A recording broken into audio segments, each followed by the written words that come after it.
ะดอบักลานี่นอ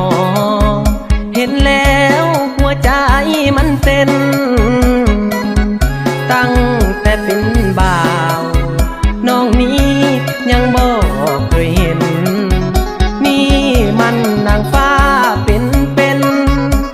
ได้เห็นแล้วหลงมักเอ่ยโสดอยู่บ่น้องนี้อยากขอเป็นแฟนอยากเดินควงแขนเป็นแฟน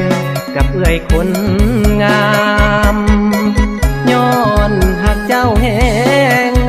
น้องนี้จึงได้เอ่ยถามอย่าเฝ้าลำคาญ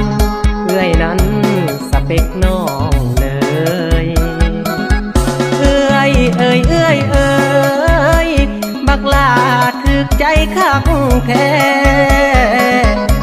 สิเมื่อบอกแม่บอกพ่อมาเบิ่งลูกไผ่หัวใจมันห้าวเมื่อมาเห็นสาวรุ่นใหญ่อยากให้เอ่ยนั้นลองเปิดใจเมื่อเป็นไทยอีแม่น้องบอกงามแท้น้องนี้บ่ได้ทะเลงย้อนหักเอื้อยแหง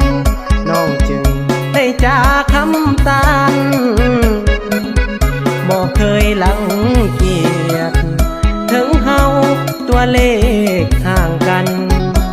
อายุมันบ่สำคัญเพียงใจตรงกัน